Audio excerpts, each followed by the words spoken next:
Hey everybody, it's Dina Rica with the Creativity Cave, and I'm so excited to share with you a really simple project featuring the Abigail Rose suite of products from Stampin' Up. This is part of the All-Star Tutorial PDF this month, or it's the subject of our All-Star Tutorial PDF. There's 12 amazing video tutorials included in this PDF that you can get for free with a $50 purchase, or you can order the PDF for $15. Let me show you how I created this beautiful card. It's super easy. In this tutorial, I show you a really fancy watercolored card. I shouldn't say really fancy. I just watercolor this image, but I think it's so beautiful. I wanted to try it without having to do fancy coloring on it. So instead, what I did is I created a blended background, and it's super fun. And I'm also going to show you an alternative color scheme for this project. So to get started, I'm going to start with 2 pieces of 3 1/4 by 4 1/2 inch white cardstock. This is our basic white cardstock that I just love. And I'm going to take some of my small grid paper. This is just like the perfect size because I don't know about you, but right now my stamping desk is pretty clean, but often I have about this much space left on my desk. So I kind of love these small grid paper pads. They also fit in our Stamparatus, which actually I'm going to use here in just a moment. So for the sample that I showed you, this card, I used pale papaya. Well, actually, let me put them in order on my card. So pale papaya, polished pink, and sweet sorbet. Those were the pretty colors that I chose for this card, which, by the way, I love because they're just bright, happy colors.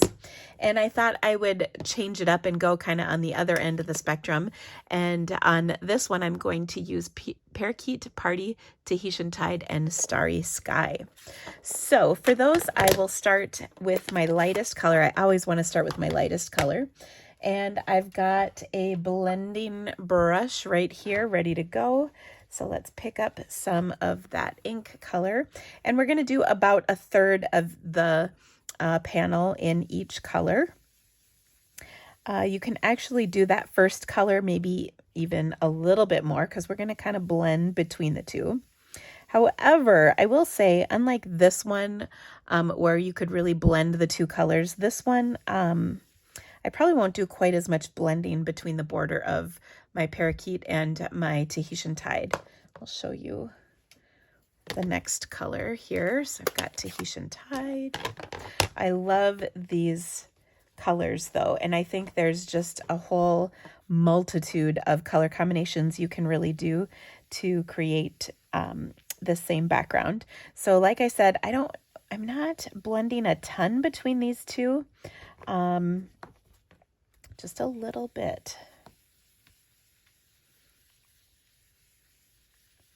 Actually, they're blending together a little better than I thought. I just don't want there to be kind of a muddy colored line on there. All right, I'll add just a little bit more color because I love the vibrancy of this Tahitian Tide. It's almost as great as Coastal Cabana, but not quite. Don't worry. Coastal Cabana is still my very favorite. All right, and then we're going to finish it up with a nice, rich, starry sky. This is almost dark purpley blue. And I'm just going to whip this around over here and flip this color. And here I do want to blend those 2 together, the Tahitian Tide and the Starry Sky. They will blend quite nicely, and sometimes I even come back in and bring my Starry Sky back in. You can see that almost creates kind of a 4th color in there. Woo! I almost dipped that in the wrong pad. That would have been not so good. There we go. Okay, so now I have this gorgeous gradation of color. Is that a word? Gradient of color? I don't know. Sorry, I did just a little bit more. Now I might add, you've been seeing me touch this. I recommend not. And here's why. I would take a piece of paper and use that to hold your fingers, to hold the piece of paper in place. The reason is you don't want to get fingerprints, especially if your fingers have any kind of oil in them or if they were wet or anything. That will leave big old fingerprints in your card. And let's just say that's not what you want. Also, I started with 2 pieces of the same size. I'm going to take this one and just trim it down a little bit so that I can layer the 2 pieces together. I always like cutting off the edges of this because if they didn't come out quite right, or if one side looks better than the other, actually, I'm going to cut this side off. It's, of course, just personal preference, but sometimes it's nice to just kind of get rid of any edges, or maybe you didn't get all the way out to the edge, so you can kind of just trim that off. Okay, and then I'm going to take just a little bit off of each end. So I want this to be 4 1/4 by 3 at the end. So I'll take a little bit off each end. And then, I think that might have been too much. That's okay. It was. Did you like the gasp? That was for effect. It's supposed to be 4 1/4. But that's okay. We'll just trim this one down a little bit. And then it's all good. Okay. So I started out with a different size than I meant to end with, but that's okay. All right. Now I'm going to adhere those 2 layers together. I'll use a little bit of my Stampin' Seal for that. And we'll put this on here like so. Okay, now I'm going to set this aside for a moment. I want to stamp my detail image, and so for that I'm going to bring my Stamparatus in. Sometimes I think it's just easier to work with a Stamparatus on these larger sized images. By the way, note how that just fits right in there. Okay, so I will take this and I'm going to ink this up with some Memento. Well, actually, let me just tell you, I stamped this one in Memento ink, and it's nice, but I wanted to see if there was a crisper look with Stays-On ink. So let's give it a shot. Now, if you didn't know, Stays-On ink is our permanent black ink. It is an alcohol-based or solvent ink, meaning that it works great for watercoloring. It's also very, very opaque, which is a great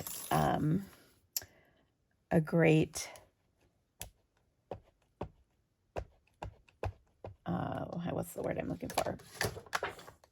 Feature. Ooh.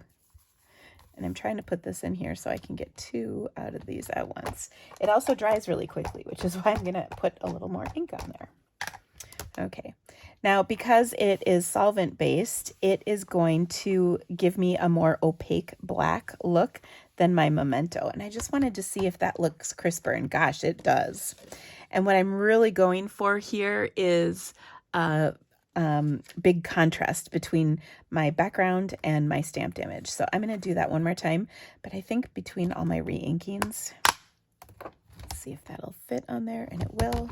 I just want to make sure I get a nice impression. Okay, so we'll give that one more shot. Like I said, it does dry really quickly, so you want to kind of get on it. And yeah, I think that's a little better.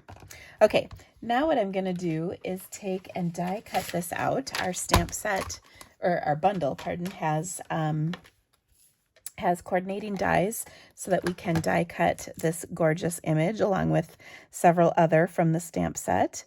And I'm just going to line this up like so with the stamped image and the die, and then I will run this through my Stampin' Cut Emboss machine. I'm going to throw a Post-it over just to make sure it's nice and good. I'll be right back. Okay, here is our beautiful die cut image, and I just love the look of this. Let's go ahead and take this and add it to our card. I'm going to pop the whole thing up with some dimensionals. You know I love me a great popped up image.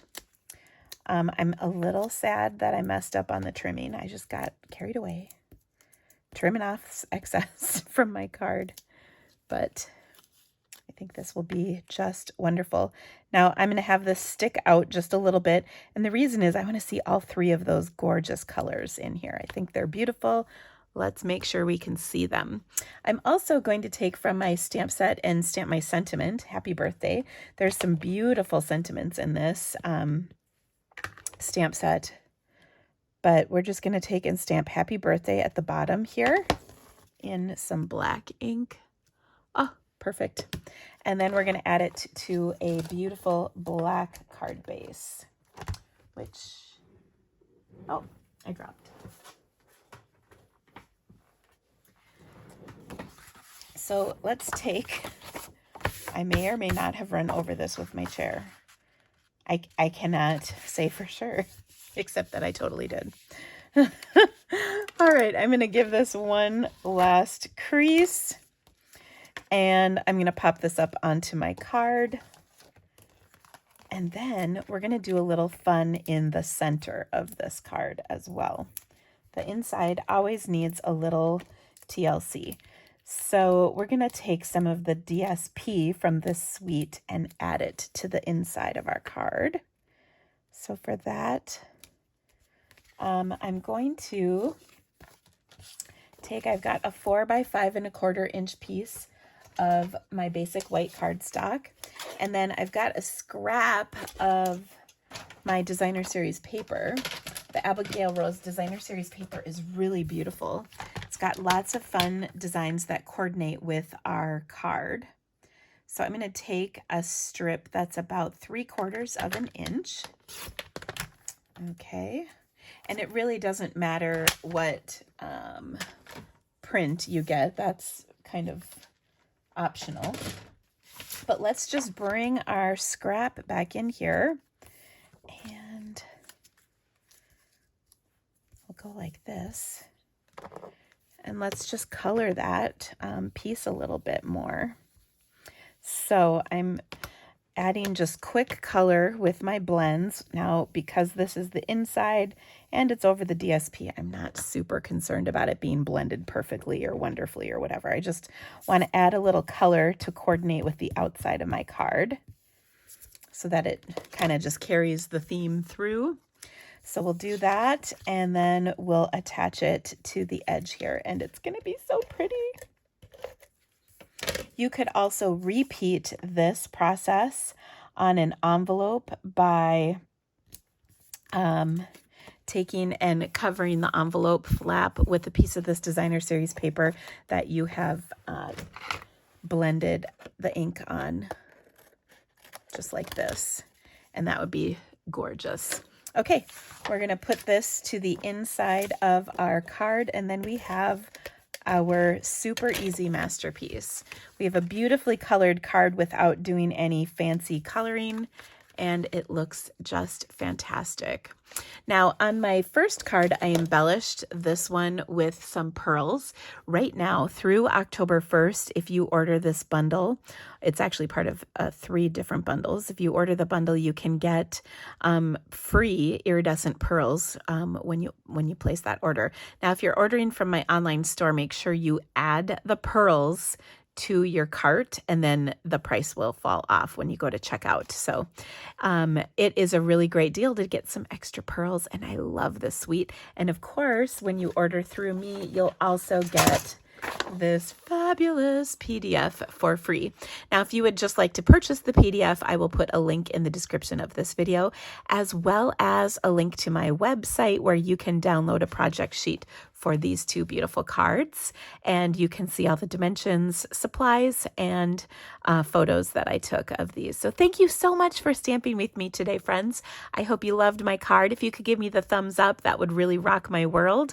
Don't forget to subscribe to my channel for more awesome videos just like this one brought to you each week, and I will see you soon. Happy stamping, friends. Bye-bye.